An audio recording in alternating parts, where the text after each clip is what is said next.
तो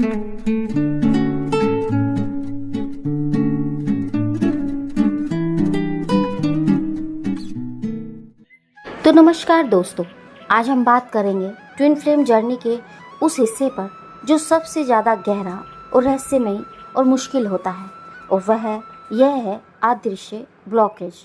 तो बहुत से लोग कहते हैं कि सब कुछ सही चल रहा है, फिर भी यूनियन क्यों नहीं हो रहा। क्यों ऐसा लगता है कि हम आगे बढ़ रहे हैं पर किसी अदृश्य पावर ने हमें रोक रखा है।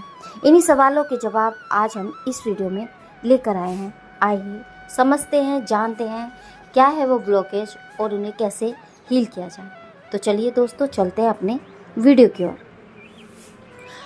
अदृश्य ब्लॉकेज वो प्रॉब्लम्स हैं जो हमें नज़र नहीं आती, लेकिन हमारी एनर्जी, हमारी जर्नी और हमारे ट्विन के साथ यूनियन को इफ़ेक्ट करती है। ये बाहर की सिचुएशन से ज़्यादा अंदर की उथल पुथल से जुड़ी होती है। एग्जाम्पल के तौर पर जैसे कि फेयर ऑफ अबॉन्डमेंट, रिजेक्शन, बचपन की अधूरी हीलिंग, कार्मिक पैटर्न, पास्ट लाइफ कॉन्ट्रैक्ट या फिर कलेक्टिव एनर्जी ब्लॉक्स। ये ब्लॉक्स ऐसे हैं जैसे आप तेज़ी से भाग रहे हों लेकिन आपके पैरों से अदृश्य बेड़ियाँ बंधी हो। फिर होता है हमारा सबकॉन्शियस फेयर, अबॉन्डमेंट का फेयर, छोड़ दिए जाने का भय, रिजेक्शन का फेयर, कमिटमेंट का फेयर। ये डर अक्सर बचपन या पास्ट रिलेशनशिप से आते हैं। पिछले जन्म के कर्म, past life Karma. Twin flame कई जन्मों से जुड़े होते हैं। अगर पिछले जन्म में सेपरेशन, अधूरी सीख या बिट्रेयल हुआ हो तो उसकी एनर्जी आज भी बीच में आती है। सोल कॉन्ट्रैक्ट भी सबसे बड़ी अदृश्य दीवार बनती है। इनर चाइल्ड वुंड्स, यानी आपके अंदर का बच्चा, बचपन में सुनी गई बातें, तुम अच्छे नहीं हो, कोई तुम्हें प्यार नहीं करेगा, ये डीप लेवल पर हमारी वाइब्रेशन को ब्लॉक कर देती है। ट्विन फ्लेम ट्रिगर इसी बचपन के जख्म को हील करने आता है। नेक्स्ट है ईगो और कंट्रोल इशू। फेमिनाइन ज़्यादा चाहती है कि मैस्कुलाइन बदल जाए और मैस्कुलाइन चाहता है कि फेमिनाइन इतनी इंटेंस ना हो, तो यह कंट्रोल की एनर्जी यूनियन को डिले करती है। नेक्स्ट है कार्मिक सिचुएशन और थर्ड पार्टी इन्फ्लुएंस। कार्मिक pattern, family pressure, society norms, ये सब अदृश्य जाल बनाते हैं जिससे सोल का फ्लो रुक जाता है। तो कलेक्टिव एनर्जीज और एंसेस्टर पैटर्न, यानी परिवार की एनर्जी, सोसाइटी के बिलीव्स, कलेक्टिव फेयर, ये सब हमें अपने रास्ते से भटका सकते हैं। जैसे फैमिली लाइनेज में सेपरेशन, ब्रोकन मैरिज या फिर इमोशनल ट्रॉमा का पैटर्न होना, या सेल्फ वर्थ और सेल्फ लव की कमी। ट्विन फ्लेम यूनियन हमेशा तभी पॉसिबल होता है जब दोनों सोल्स खुद से प्यार करना सीखें। अगर सेल्फ वर्थ लो है तो अट्रैक्ट करते हैं रिजेक्शन, रनर चेजर डायनामिक और डिले। तो ये ब्लॉकेज कैसे काम करते हैं, आइए इसे भी समझते हैं। इमेजिन कीजिए आपके और आपके ट्विन के बीच एक कांच की दीवार है। आप दोनों एक दूसरे को देखते हैं, महसूस करते हैं, पर मिल नहीं पाते। ये दीवार वही अदृश्य ब्लॉकेज है। ये ट्रिगर के रूप में सामने आते हैं। अचानक कम्युनिकेशन ब्रेक हो जाना, बार बार मिसअंडरस्टैंडिंग होना, बहुत स्ट्रॉन्ग फील होना और फिर इक्वली पुश होना, ड्रीम्स और टेलीपैथी में मैसेज मिलना लेकिन फिजिकल यूनियन में डिले होना। तो इन ब्लॉकेज को पहचानें और उन्हें हटाएं। इसके क्या उपाय आप कर सकते हैं?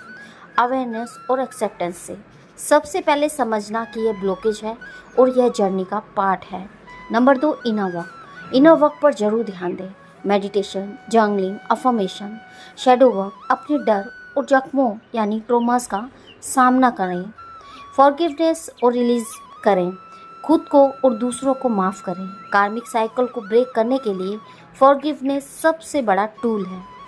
नेक्स्ट है एनर्जी क्लीनिंग, चक्रा हीलिंग, रेकी साउंड हीलिंग या खासकर हार्ट चक्रा और सैक्रल चक्रा पर काम जरूर करें।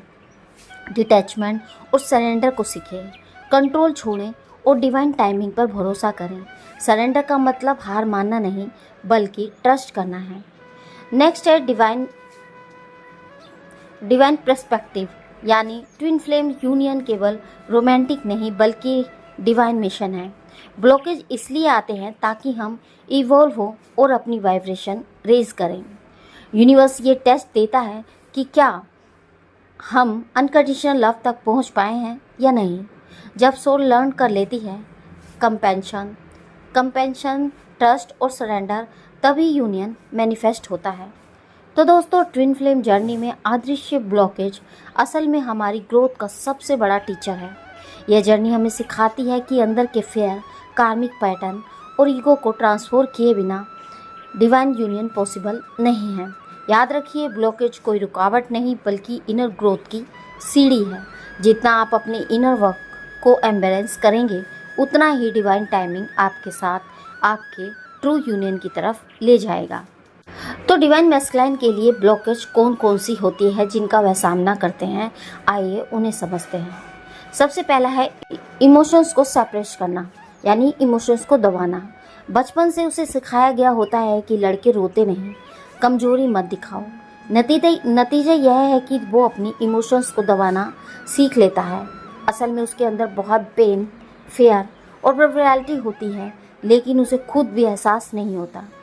ये रिप्रेशन ही उसे फेमिनाइन एनर्जी से दूर भागने का मजबूर करता है। नेक्स्ट है फियर ऑफ वल्नरेबिलिटी, कमज़ोर पड़ने का डर। डिवाइन मैस्कुलाइन को लगता है कि अगर वो दिल खोल कर दिखा देगा तो वो कंट्रोल खो देगा। उसे डर है कि फेमिनाइन उसकी वीकनेस देख लेगी और उसे छोड़ देगी। तो यह फेयर सबकॉन्शियस लेवल पर इतना गहरा होता है कि वो खुद भी नहीं समझ पाता कि क्यों बार बार कनेक्शन से भागता है। नेक्स्ट है सेल्फ वर्थ इशू, स्वयं की कीमत को ना समझना। बाहर से मैस्कुलाइन कॉन्फिडेंट दिखता है, स्ट्रॉन्ग पर्सनैलिटी लगता है, लेकिन अंदर कहीं ना कहीं गिल्ट, शेम और मैं काबिल नहीं हूँ का विश्वास बैठा होता है। इसलिए उसे लगता है कि फेमिनाइन उससे बेहतर डिजर्व करती है। नेक्स्ट है कार्मिक प्रोग्रामिंग और कंडीशनिंग, फैमिली प्रेशर, रिस्पॉन्सिबिलिटीज़ और सोशल इमेज। उसे लगता है कि मैस्कुलाइन होने का मतलब है प्रोवाइडर और प्रोटेक्टर बनना, भले ही उसकी सोल कनेक्शन दब जाए। ये कंडीशनिंग इतनी इनविजुअल होती है कि वह खुद को समझाता है कि ये ड्यूटी है, जबकि असल में ये ब्लॉक है। फेयर ऑफ लूजिंग कंट्रोल, नियंत्रण खोने का डर। डिवाइन मैस्कुलाइन एनर्जी कंट्रोल में रहना चाहती है। फेमिनाइन एनर्जी इतनी इंटेंस होती है कि मैस्कुलाइन को लगता है कि उसकी ज़िंदगी बिखर जाएगी। इस कारण वो अवॉइड करता है, घोस्ट करता है या थर्ड पार्टी कार्मिक पार्टनर में कंफर्ट ढूंढता है। नेक्स्ट है ancestor and collective energy blockage. Divine masculine अक्सर अननोइंगली अपने परिवार या एंसेस्टर के कार्मिक बोझ उठाए रहता है। एग्जाम्पल के तौर पर ब्रोकन मैरिज, सेपरेट इमोशंस या फाइनेंशियल स्ट्रगल्स। उसे लगता है कि यह उसकी प्रॉब्लम है, पर असल में वो इनहेरिटेड ब्लॉकेज होती है। नेक्स्ट है फियर ऑफ डिवाइन पर्पस, आत्मा के मकसद से फेयर। ट्विन फ्लेम जर्नी सिर्फ रोमांटिक नहीं बल्कि सोल मिशन भी है। डिवाइन मैस्कुलाइन को यह सोल कॉलिंग डरावनी लगती है, क्योंकि इसका मतलब है कि कंफर्ट जोन को छोड़ना। वो प्रैक्टिकल वर्ल्ड में फंसकर स्पिरिचुअलिटी को पुश करता है, जबकि यह रेजिस्टेंस एक मेजर हिडन ब्लॉक है। नेक्स्ट है अनहील्ड पास्ट रिलेशनशिप, पिछले रिश्तों की ट्रॉमास, बिट्रायल या फिर हार्ट ब्रेक। वो खुद सोचता है कि उसने मूव ऑन कर लिया है, लेकिन डीप इनसाइड वो अभी भी बंद दरवाजे के पीछे पेन कैरी कर रहा होता है। फेमिनिन के साथ इंटेंसिटी आते ही यह घाव ट्रिगर हो जाते हैं। तो डिवाइन मैस्कुलाइन अक्सर सरफेस पर स्ट्रॉन्ग दिखता है, प्रैक्टिकल डिसीजन लेता है, लेकिन भीतर से वो एक अदृश्य ब्लॉकेज में फंसा रहता है, जैसे अपनी इमोशंस को दबाना, वर्बलिटी का फेयर, सेल्फ वर्थ की कमी या कार्मिक रिस्पॉन्सिबिलिटीज, एंसेस्टर ट्रॉमा। उसे खुद नहीं पता चलता कि उसकी डिले, अवॉइडेंस या फिर साइलेंस असल में ब्लॉक की वजह से है। यही कारण है कि फेमिनाइन का इनर वर्क और अनकंडीशनल लव धीरे धीरे मैस्कुलाइन को मिरर करता है और हीलिंग स्टार्ट होती है। मैस्कुलाइन अक्सर स्ट्रॉन्ग दिखता है, प्रैक्टिकल डिसीजन लेता है, पर उसके भीतर बहुत से ऐसे डर और अवरोध होते हैं जिन्हें वो खुद भी नहीं पहचान पाता। मैस्कुलाइन को बचपन से सिखाया जाता है कि लड़के रोते नहीं, स्ट्रॉन्ग रहो। इसी वजह से वो अपने इमोशंस दबाना सीख जाता है। बाहर से काम दिखता है, पर भीतर से पेन, गुस्सा और डर दबा रहता है। फेमिनाइन के इंटेंस लव से जब ये इमोशंस जागते हैं तो मैस्कुलाइन डरकर पीछे हट जाता है। उसे खुद भी समझ नहीं आता कि वो क्यों फेमिनाइन से दूर भाग रहा है।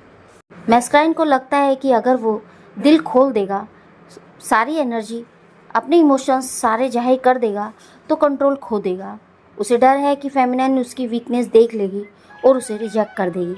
इसलिए मैस्कुलाइन सुपरफिशियल कनेक्शन या थर्ड पार्टी में कंफर्ट ढूंढता है। असल ब्लॉक है वर्बलिटी एक्सेप्ट ना करना। नंबर 3 पर है सेल्फ वर्थ इश्यू। बाहर से कॉन्फिडेंट दिखने वाला मैस्कुलाइन अंदर से कई बार गिल्ट और शेम कैरी करता है। उसे लगता है कि मैं फेमिनाइन के लायक नहीं हूँ। यही वजह है कि वो फेमिनाइन के अनकंडीशनल लव को एक्सेप्ट करने से डरता है। इस ब्लॉक की वजह से डिले और अवॉइडेंस होता है। नेक्स्ट है कार्मिक कंडीशनिंग। परिवार की रिस्पॉन्सिबिलिटीज़, सोशल प्रेशर और प्रैक्टिकल लाइफ मैस्कुलाइन के लिए बहुत बड़ी दीवार बन जाती है। उसे लगता है कि मैस्कुलाइन होने का मतलब है केवल प्रोवाइडर या प्रोटेक्टर होना। वो अपनी सोल कॉलिंग को इग्नोर करता है क्योंकि उसे ड्यूटी और इमेज ज़्यादा भारी लगती हैं। यही कंडीशनिंग उसे डिवाइन यूनियन को डिले करती है। कई बार डिवाइन मैस्कुलाइन अननोइंगली अपने एंसेस्टर का पेन और कार्मिक पैटर्न कैरी करता है। Broken marriage, financial struggle, family traumas, ये सब उसकी एनर्जी फील्ड में छुपे रहते हैं। इसके अलावा पास्ट रिलेशनशिप और हार्ट ब्रेक भी उसे फेमिनाइन पर ट्रस्ट करने से रोकते हैं। ये ऐसे ट्रॉमास होते हैं जिनका उसे अंदाज़ा भी नहीं होता। नेक्स्ट है fear of divine purpose. Twin flame union सिर्फ रिलेशनशिप नहीं बल्कि सोल मिशन भी है। मैस्कुलाइन को लगता है कि अगर वो इस कॉलिंग को एक्सेप्ट करेगा तो उसे अपना कंफर्ट जोन छोड़ना पड़ेगा। स्पिरिचुअल अवेकनिंग का डर भी डिवाइन मैस्कुलाइन का एक अदृश्य ब्लॉकेज है, इसलिए वो प्रैक्टिकल लाइफ में एस्केप ढूंढता है। नेक्स्ट है feminine mirror effect. Feminine energy divine masculine के इन सारे ब्लॉकेज को मिरर करती है। जब फेमिनाइन अनकंडीशनल लव और पेशेंस दिखाती है तो मैस्कुलाइन धीरे धीरे अपने अदृश्य घावों से सामना करता है। यही हीलिंग की स्टार्ट होती है। तो दोस्तों, डिवाइन मैस्कुलाइन सिर्फ अदृश्य ब्लॉकेज से गुजरता है। उनमें शामिल है इमोशंस को दबाना, वर्बलिटी का डर, सेल्फ वर्थ की कमी, कार्मिक कंडीशनिंग, पास्ट वुंड्स और डिवाइन पर्पस से भागना। ये ब्लॉकेज मैस्कुलाइन को खुद भी साफ दिखाई नहीं देते, लेकिन फेमिनाइन की एनर्जी और इनर वर्क के जरिए धीरे धीरे हीलिंग होती है।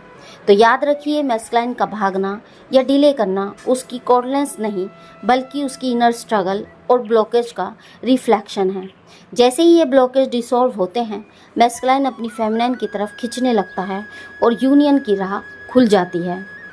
नेक्स्ट ब्लॉकेज उनकी होती है सक्सेस और फेलर का डर। मैस्कुलाइन सोचता है कि अगर उसने फेमिनाइन के साथ कदम बढ़ाया और रिश्ता फेल हो गया तो उसकी पूरी आइडेंटिटी टूट जाएगी। एग्जाम्पल के तौर पर कोई डिवाइन मैस्कुलाइन बार बार कहता है, मुझे टाइम दो, अभी सही नहीं है, सही समय नहीं है। असल में वह उसे फेलियर का डर होता है। डिवाइन मैस्कुलाइन खुद को दूसरों से कंपेयर करता रहता है। कंपैरिजन एनर्जी उसमें बहुत स्ट्रॉन्ग होती है। जो पैसा, स्टेटस, इमेज, सब कुछ कंपैरिजन करता है। उसे लगता है कि जब तक मैं सक्सेसफुल नहीं बन जाता तब तक मैं फेमिनाइन को डिज़र्व नहीं करता। जैसे कि डिवाइन फेमिनाइन सक्सेसफुल कैरियर में है पर डिवाइन मैस्कुलाइन स्टेबल नहीं है, तो उसे लगता है कि वो मुझे छोड़ देगी।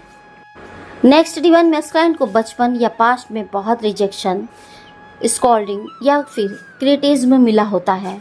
बाहर से वो शांत दिखता है पर अंदर सप्रेस्ड एंगर रहता है। यह फेमिनाइन की इंटेंसिटी से ट्रिगर होता है और वो अचानक कोल्ड या रूड बिहेवियर दिखाता है। नेक्स्ट है सेक्सुअल एनर्जी ब्लॉकेज। मैस्कुलाइन के अंदर गिल्ट या शेम सेक्सुअल एनर्जी से जुड़ा रहता है।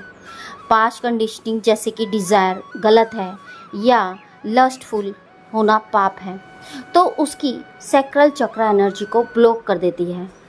जैसे कि डिवाइन फेमिनाइन की तरफ बहुत ही एनर्जेटिक पुल फील होता है, लेकिन गिल्ट की वजह से डिवाइन मैस्कुलाइन पीछे हटता है। नेक्स्ट है फियर ऑफ हैप्पीनेस। कई मैस्कुलाइन सब कॉन्शियस लेवल पर सोचते हैं कि खुश रहना सेफ नहीं है। बचपन में जब भी उन्होंने खुशी महसूस की तो कुछ ना कुछ बुरा हो गया। अब जब फेमिनाइन अनकंडीशनल लव देती है तो उन्हें लगता है कि ये ज़्यादा अच्छा है टू बी ट्रू, और वो खुद सबोटेज कर देते हैं। नेक्स्ट है spiritual awakening resistance. Divine feminine की एनर्जी डिवाइन मैस्कुलाइन को स्पिरिचुअल अवेकनिंग की तरफ पुश करती है, लेकिन मैस्कुलाइन सोचता है कि यह सब इमेजिनरी है और प्रैक्टिकल लाइफ ही असली है। वो स्पिरिचुअलिटी को अवॉइड करता है क्योंकि उसे ईगो डेथ से डर लगता है। अचानक एग्जाम्पल के तौर पर अचानक ड्रीम टेलीपैथी आने लगते हैं, लेकिन डिवाइन मैस्कुलाइन उन्हें इग्नोर करता है और कहता है ये सिर्फ माइंड का इल्यूजन है। नेक्स्ट है trust issue and divine timing. Masculine को पेशेंस कम होती है, उसे लगता है कि सब कुछ अभी इमीडिएट रिजल्ट दे। जब फेमिनाइन डिटैचमेंट या फिर सरेंडर करती है तो मैस्कुलाइन का फेयर आता है वो कहीं सच में चली ना जाए, तो उसका ये इम्पेशेंस ही ब्लॉकेज है। नेक्स्ट है एनर्जेटिक ओवरलोड। डिवाइन फेमिनाइन जब बहुत इंटेंस एनर्जी भेजती है, टेलीपैथी, मैनिफेस्टिंग या पुलिंग, तो डिवाइन मैस्कुलाइन ओवरवेल्म हो जाता है। उसे खुद समझ नहीं आता कि उसके मूड अचानक क्यों बदल रहे हैं। एग्जाम्पल के तौर पर अचानक एंजाइटी, हार्ट पल्पिटेशन या फिर रेस्टलेस एनर्जी, जिसे वो अपनी प्रॉब्लम्स नहीं पहचानता, पर ये डिवाइन फेमिनिन का एनर्जेटिक पुल होता है। तो इन हिडन ब्लॉकेज का मैस्कुलाइन को खुद भी एहसास नहीं होता। फेलियर का डर, comparison, hidden anger, sexual guilt, happiness से डर, स्पिरिचुअलिटी से रेजिस्टेंस या पेशेंस की कमी, फेमिनिन की एनर्जी से ओवरलोड, तो ये सब अदृश्य जाल उसकी ग्रोथ को रोकते हैं। तो जैसे मैस्कुलाइन के अदृश्य ब्लॉकेज होते हैं, वैसे ही डिवाइन फेमिनिन भी अपनी जर्नी में कई ऐसे हिडन ब्लॉकेज से गुजरती है जिनका उन्हें खुद भी पूरा अंदाज़ा नहीं होता। अगर बाहर से डिवाइन फेमिनिन बहुत अवेकन और नर्चरिंग लगती है, लेकिन उसकी इनर एनर्जी में भी ऐसी ब्लॉकेज होते हैं जो यूनियन को डिले करते हैं। तो आइए उसे भी डीपली समझते हैं। सबसे पहला है over giving and over nurturing. Divine feminine unconditional love में मैस्कुलाइन को बहुत ज़्यादा एनर्जी देती है। बार बार रीच आउट करना, मैसेज भेजना, टेलीपैथी में पुल करना, यह इनबैलेंस क्रिएट करता है। एग्जाम्पल के तौर पर डिवाइन फेमिनिन सोचती है कि अगर वो लगातार कनेक्ट करेगी तो मैस्कुलाइन जल्दी जागेगा, लेकिन असल में इससे मैस्कुलाइन और दूर भागता है। नेक्स्ट है फियर ऑफ अबडोनमेंट, छोड़ दिए जाने का डर। डिवाइन फेमिनिन को डीप सबकॉन्शियस लेवल पर लगता है कि मैस्कुलाइन उसे छोड़ देगा, और यह डर बचपन या पास्ट रिलेशनशिप से आता है। इस वजह से वो एनॉक्सियस हो जाती है और चेज करती है। नेक्स्ट है attachment and expectation blockage. Feminine बहुत जल्दी मैस्कुलाइन से रिजल्ट एक्सेप्ट करती है। वो कब वापस आएगा, वो कब मैसेज करेगा, वो कब यूनियन में आएगा, तो ये एक्सपेक्टेशन ही सरेंडर और ट्रस्ट को ब्लॉक करती हैं। नेक्स्ट है विक्टिम कॉन्शसनेस। कई बार डिवाइन फेमिनिन अपनी जर्नी में खुद को विक्टिम मान लेती है। मुझसे ही क्यों, मैं ही क्यों सफरिंग कर रही हूँ, मेरे साथ ही ऐसा क्यों हुआ है, तो ये विक्टिम एनर्जी हीलिंग को स्लो कर देती है। नेक्स्ट है comparison and jealousy energy. Divine feminine जब मैस्कुलाइन को थर्ड पार्टी में देखती है तो वो कंपैरिजन और जेलसी ट्रिगर होती है। ये एनर्जी यूनियन को डिले करती है क्योंकि अनकंडीशनल लव कंडीशनल बन जाता है। नेक्स्ट है over control and forcing energy. Feminine कई बार मैस्कुलाइन को बदलने की कोशिश करती है। उसे लगता है कि अगर मैस्कुलाइन उसकी तरह स्पिरिचुअल हो जाए तो जर्नी आसान हो जाएगी, लेकिन मैस्कुलाइन को कंट्रोल करना एक्चुअली ब्लॉकेज बन जाता है। नेक्स्ट है self worth wounds. Divine feminine को लगता है कि मैस्कुलाइन ने उसे चूज़ नहीं किया, रिजेक्ट किया, इसलिए शायद उसमें ही कोई कमी है। यह सेल्फ डाउट फेमिनिन की वाइब्रेशन को गिराता है और अट्रैक्ट करते हैं डिले यूनियन। तो नेक्स्ट है past life Karma and inner child wounds. Feminine past life से भी अबडोनमेंट, बिट्रायल और रिजेक्शन कैरी करती है। बचपन के घाव जैसे पेरेंट्स से प्यार ना मिलना या फिर नेगलेक्ट फेमिनिन के अंदर हिडन रहते हैं और मैस्कुलाइन द्वारा ट्रिगर होते हैं। तो इम्पेशेंस एंड डिवाइन टाइमिंग को ना मानना, यह भी उसकी एक ब्लॉकेज है। फेमिनिन जल्दी चाहती है कि सब कुछ ठीक हो जाए, लेकिन twin flame journey divine timing पर ही चलती है। उसकी इम्पेशेंस बहुत खुद ही एक ब्लॉकेज बन जाती है। नेक्स्ट है स्पिरिचुअल ईगो जो हिडन होता है। अवेकनिंग के बाद डिवाइन फेमिनिन को लगता है कि वो सब समझ गई है और मैस्कुलाइन पीछे है। ये superiority energy subtle blockage create करता है। असली यूनियन तभी होता है जब दोनों इक्वल वाइब्रेशन पर हों। तो डिवाइन फेमिनिन के हिडन ब्लॉकेज क्या होते हैं? ओवर गिविंग, अबडोरमेंट का डर, expectation, victim mindset, jealousy, control energy और लो सेल्फ वर्थ, कार्मिक वुंड्स, इम्पेशंस और स्पिरिचुअल ईगो। ये सब अदृश्य रूप से उसकी इनर एनर्जी को इम्बैलेंस कर देते हैं और यूनियन को डिले करता है। तो फेमिनिन का काम है कि बैलेंस, सरेंडर और सेल्फ लव में अनहर्ड रहना। जब फेमिनिन अपने ब्लॉकेज हील करती है तभी मैस्कुलाइन को भी मिरर मिलता है और उसका हीलिंग स्टार्ट होता है। ट्विन फ्लेम जर्नी में मैस्कुलाइन और फेमिनिन एक दूसरे के ब्लॉक्स मिरर करते हैं। जब डिवाइन फेमिनिन ओवर गिविंग करती है तो मैस्कुलाइन रिट्रेट करता है। जब डिवाइन फेमिनिन अबैंडन होने से डरती है, मैस्कुलाइन कमिटमेंट से भागता है। जब डिवाइन फेमिनिन इम्पेशंस दिखाता है तो मैस्कुलाइन और डिले करता है। जब फेमिनिन स्पिरिचुअल ईगो में जाती है तो मैस्कुलाइन अपने ईगो में और स्ट्रॉन्ग हो जाता है। तो इसका मतलब है कि मैस्कुलाइन का बिहेवियर फेमिनिन की इनर वुंड्स का रिफ्लेक्शन है और फेमिनिन के ट्रिगर्स मैस्कुलाइन की इनर वुंड्स का प्रोजेक्शन। तो इसके लिए हीलिंग क्या करनी चाहिए? फेमिनिन के लिए हीलिंग है कि सेल्फ लव और डिटैचमेंट की प्रैक्टिस करें, पेशेंस और सरेंडर पर फोकस करें, मैस्कुलाइन को कंट्रोल करने की बजाय खुद पर काम करें। मैस्कुलाइन की हीलिंग है वर्बलिटी एक्सेप्ट करना सीखें, चाइल्डहुड और एंसेस्टर ट्रॉमास को हील करें और डिवाइन पर्पस को एम्बैरेंस करना स्टार्ट करें। तो जब फेमिनिन अपने अबडोमेन फेयर हील करती है, मैस्कुलाइन का कमिटमेंट फेयर डिसॉल्व होने लगता है। जब फेमिनिन सरेंडर करती है तो मैस्कुलाइन स्पिरिचुअलिटी एक्सेप्ट करने लगता है। जब फेमिनिन सेल्फ वर्थ रेज करती है तो मैस्कुलाइन गिल्ट और शेम रिलीज करता है। तो दोस्तों, मैस्कुलाइन और फेमिनिन दोनों के अंदर हिडन ब्लॉकेज है। एक इमोशन दबाता है, दूसरा ओवर गिव करता है। एक वर्बलिटी से डरता है और दूसरा अबडोरमेंट से। लेकिन असली ब्यूटी यही है कि ट्विन फ्लेम्स एक दूसरे को हील करने के लिए ही आते हैं। ये जर्नी ईगो से सोल तक और फेयर से लव तक और इल्यूजन से डिवाइन ट्रूथ तक की जर्नी है। याद रखिए, यूनियन तभी पॉसिबल है जब दोनों अपने अपने अदृश्य ब्लॉकेज को रिकॉग्नाइज करें और हीलिंग की ओर आगे बढ़ें। तो ट्विन फ्लेम जर्नी में यूनियन डिले होने का सबसे बड़ा कारण यही है कि मैस्कुलाइन और फेमिनिन दोनों अपनी एनर्जी ब्लॉक्स क्लियर नहीं कर पाते। लेकिन कुछ स्पेसिफिक चीज़ें ऐसी होती हैं जो सबसे ज़्यादा यूनियन को स्लो कर देती हैं। जैसे कि वो चीज़ें जिनसे यूनियन ज़्यादा डिले होता है। सबसे पहला है अटैचमेंट और कंट्रोल एनर्जी। जब फेमिनिन या मैस्कुलाइन एक दूसरे को फोर्स करते हैं, तुम्हें बदलना होगा, तुम्हें अभी आना होगा, तो कंट्रोल एनर्जी यूनियन को पुश करती है और डिले क्रिएट करती है। Fear weights energy, fear of rejection, fear of abandonment, fear of commitment. जब तक दोनों सोल्स फियर में वाइब्रेट करते हैं, यूनियन नहीं हो सकता, क्योंकि union high vibration unconditional love पर होता है। नेक्स्ट है कार्मिक relationship and third parties. Masculine या फेमिनिन का कार्मिक पार्टनर में फंसे रहना थर्ड पार्टी सिर्फ डिस्ट्रैक्शन नहीं बल्कि सोल को लेसन सिखाने के माध्यम है। जब तक कार्मिक साइकिल कंप्लीट नहीं होता, यूनियन डिले रहता है। तो लैक ऑफ सेल्फ लव और सेल्फ वर्थ इशू। जब फेमिनिन खुद को इनकम्प्लीट मानती है और मैस्कुलाइन से पूरा होने की उम्मीद करती है, या मैस्कुलाइन गिल्ट शेम में रहता है और वो डिवाइन फेमिनिन को डिजर्व नहीं करता, तो ये ही low self worth energy union के रास्ते में दीवार बनती है। नेक्स्ट है इम्पेशेंस एंड डिवाइन टाइमिंग पर ट्रस्ट ना करना। Twin flame union divine timing पर होता है, ना कि ह्यूमन एक्सपेक्टेशन पर। इम्पेशेंस यानी रेजिस्टेंस, जितना हम जल्दी चाहते हैं उतना डिले होता है।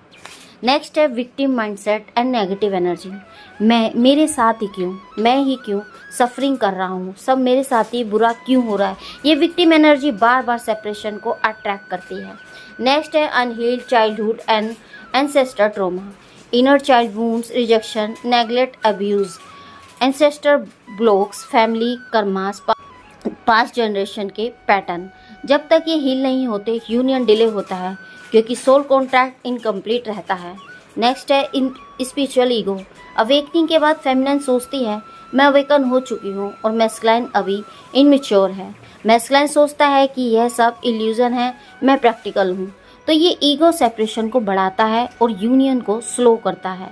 नेक्स्ट है over obsession with physical union. जब फोकस सिर्फ फिजिकल रिलेशनशिप या 3D यूनियन पर होता है, ना कि सोल ग्रोथ पर, तो यूनिवर्स तभी यूनियन देता है जब दोनों सोल स्पिरिचुअली मैच्योर हो जाएं। नेक्स्ट है रेजिस्टेंस टू सरेंडर। जब फेमिनिन कंट्रोल नहीं छोड़ती और मैस्कुलाइन डिवाइन पर्पस एक्सेप्ट नहीं करता, सरेंडर ही यूनियन का सबसे बड़ा की है। तो रेजिस्टेंस मीन्स डिले। तो यूनियन ज़्यादा डिले होता है जब कंट्रोल और एक्सपेक्टेशन ज़्यादा हो, फियर और इनसिक्योरिटीज़ डोमिनेट करे, कार्मिक साइकिल इनकम्प्लीट हो या सेल्फ लव और सरेंडर एब्सेंट हो, और जब सोल डिवाइन टाइमिंग पर ट्रस्ट नहीं करती। तो यूनियन कोई गोल नहीं बल्कि सोल ग्रोथ का फल है। जैसे ही इनर हीलिंग और सरेंडर कंप्लीट होता है, यूनिवर्स खुद यूनियन मैनिफेस्ट कर देते हैं। तो याद रखिए, यूनियन डिले कोई पनिशमेंट नहीं है बल्कि आपकी सोल ग्रोथ का पार्ट है। जितना आप सरेंडर करेंगे, जितना खुद से अनकंडीशनल लव करेंगे, उतना ही डिवाइन टाइमिंग आपको आपके ट्विन फ्लेम के करीब ले जाएगी। यूनियन की जर्नी बाहर नहीं, आपके अंदर स्टार्ट होती है। तो अगर आपको लगता है कि यूनियन डिले हो रहा है, तो खुद से पूछिए कि क्या मैंने कंट्रोल छोड़ दिया है? क्या मैं डिवाइन टाइमिंग पर ट्रस्ट कर रही हूँ या कर रहा हूँ? क्या मैं खुद को अनकंडीशनल लव दे रहा हूँ या दे रही हूँ? याद रखिए, हर ब्लॉक एक लेसन है और हर सेपरेशन आपको इनर यूनियन की तरफ ले जा रहा है। तो यूनिवर्स कभी भी देर नहीं करता, न जल्दी। सब कुछ परफेक्ट टाइमिंग पर अनफोल्ड होता है। आपकी रोल सिर्फ इतना है, खुद को हील करना, सरेंडर करना और अनकंडीशनल लव में एनहोल्ड करना। यूनियन कोई डेस्टिनेशन नहीं है बल्कि इनर ट्रांसफॉर्मेशन की यात्रा है। तो यूनियन तब नहीं होगा जब आप उसे फोर्स करेंगे, यूनियन तब होगा जब आप खुद डिवाइन फ्लो के साथ अलाइन हो जाएंगे। तो फेथ रखिए, सरेंडर कीजिए और जर्नी पर ट्रस्ट को बनाए रखिए, क्योंकि आपका डिवाइन काउंटर पार्ट हमेशा आपके साथ है, बस सोल लेवल पर। तो दोस्तों, अगर आपको लगता है कि यूनियन डिले हो रहा है तो घबराइए नहीं। यह डिले ही आपकी ग्रोथ और अवेकनिंग का सबसे बड़ा हिस्सा है। यूनियन जब होगा जब डिवाइन टाइमिंग पर होगा और उस वक्त तक आपकी जर्नी आपको बेस्ट वर्जन बनाने के लिए अनफोल्ड हो रही है। तो दोस्तों, यह था हमारा आज का वीडियो। आई होप ये वीडियो आपके लिए हेल्पफुल रहा होगा, और यदि ये वीडियो आपके लिए हेल्पफुल रहा है तो हमें कमेंट बॉक्स में कमेंट करके ज़रूर बताएं। इससे रिलेटेड कोई भी क्वेश्चन या क्वेरी आपकी है तो आप हमें कमेंट करके पूछ सकते हैं। हम आपके सभी सवालों के जवाब देने की पूरी कोशिश करेंगे। तो मिलते हैं आपको नेक्स्ट वीडियो में एक नए टॉपिक के साथ। तब तक के लिए हैप्पी जर्नी दोस्तों।